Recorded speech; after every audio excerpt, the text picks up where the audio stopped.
Primeiramente, obrigado, Matheus, por disponibilizar esse tempo para conversar com a gente. E eu vou começar com a pergunta mais importante: o que é o coronavírus e por que algumas pessoas chamam de Covid? Qual é a diferença de Covid e Corona? Você pode explicar para a gente, por favor? Claro, obrigado Arthur por estar aqui fazendo mais esse trabalhinho com a gente. E a grande diferença do coronavírus para o Covid-19 é uma questão de nomenclatura. Coronavírus se refere a uma série de vírus que são dessa família chamada coronavírus, que esses vírus causam determinadas doenças. Uma dessas doenças é o Covid-19.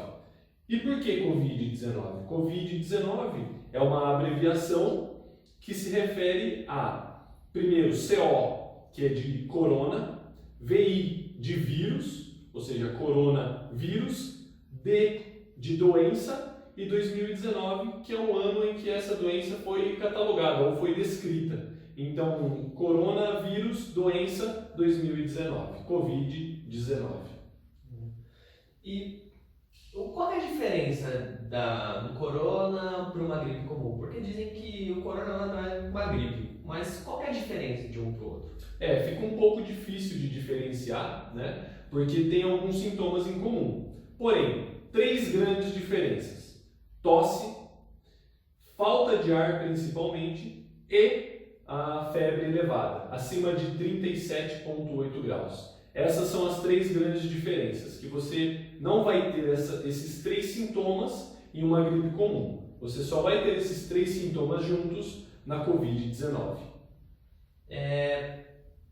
Já existe uma cura ou só métodos de prevenção? Como que está essa questão Do controle da doença. Isso. Infelizmente, não temos uma cura ainda. Apesar de vários laboratórios estarem trabalhando no desenvolvimento de uma vacina, ela ainda não está disponível para a população. Porém, a coisa simples que nós podemos fazer para nos prevenir contra a Covid-19 é o que vem se falando nas mídias desde o início: isolamento social, medidas de higiene pessoal, como a utilização de álcool gel, lavar as mãos, ao tossir ou espirrar, não utilizar as mãos para cobrir o rosto, mas utilizar o cotovelo.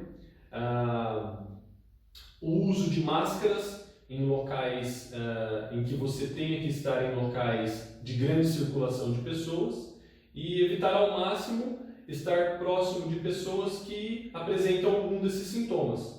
Então, evitar de estar na presença de pessoas que possam estar contagiadas com o vírus. Entendi. O combate ao coronavírus trabalha com uma equipe multidisciplinar. E qual que é a atuação do fisioterapeuta dentro dessa equipe? Sim, a equipe multidisciplinar atua diretamente com o paciente afetado pelo coronavírus, já com a doença Covid-19, e o fisioterapeuta não é diferente. A fisioterapia se divide em várias áreas de atuação. Dentre elas está a fisioterapia respiratória. Esses fisioterapeutas vão estar atuando diretamente com o paciente afetado pelo Covid, já internado em centros de urgência, como uma UTI, por exemplo, em que ele necessite de ser entubado. Quando o paciente é entubado, quem controla os respiradores ou os ventiladores mecânicos é o fisioterapeuta. Também, por outro lado, a fisioterapia vai atuar de uma maneira um pouco mais voltada para a fisioterapia ortopédica, com estratégias de mobilização precoce no leito. Você disse mobilização precoce. O que é isso? Mobilização precoce, como o próprio nome diz, é uma estratégia da fisioterapia para evitar que aquele paciente que está acamado sofra os desenvolvimentos negativos dessa imobilidade, que é o que? A diminuição de massa magra ou a diminuição de massa muscular, edema, que é um inchaço dos membros, tanto das mãos quanto dos pés, possíveis escaras. Então, o paciente que ele fica imobilizado ou acamado, ele sofre várias comorbidades decorrentes de apenas estar imobilizado. e o fisioterapeuta atua na mobilização precoce, o mais cedo possível mobilizando esse paciente, ou se ele já está em um quadro de consciência mais elevado, passando e instruindo o paciente a realizar estratégias de mobilização e fortalecimento por conta própria até. Entendi. E como é feita essa mobilização? Vocês têm algum recurso? Como que é feito?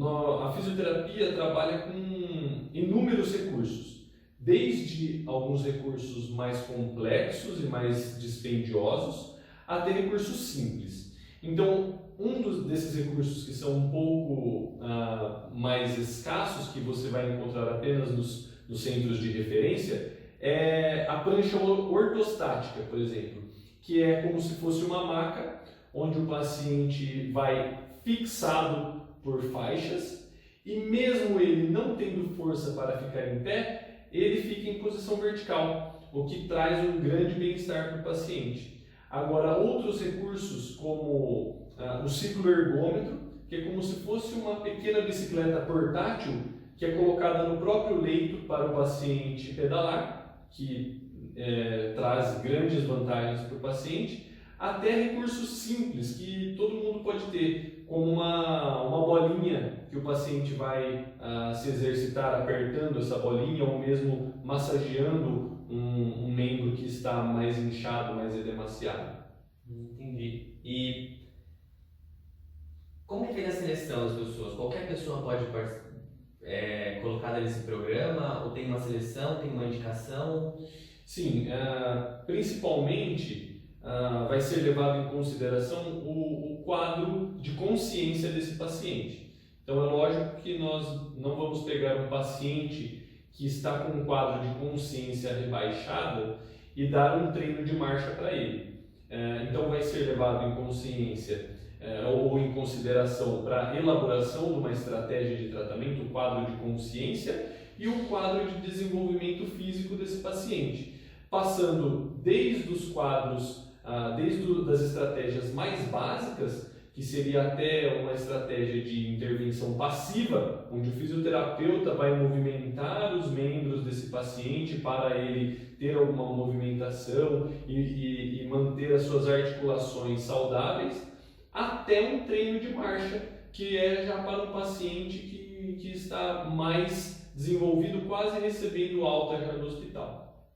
Então a fisioterapia tem um papel bem importante no contexto geral, né? Desde a parte respiratória até a parte ortopédica mesmo. Sim, a fisioterapia é de suma importância para a recuperação do paciente com Covid-19, desde quando ele está internado na UTI até depois que ele já for para a casa dele. Porque apesar de já ter recebido alta por ter sido curado da Covid-19, às vezes o paciente ainda está com um quadro de atrofia muscular muito grande e ele precisa ser reabilitado a realizar as atividades da vida diária dele até que ele se reabilite e volte para a vida normal. Muito interessante.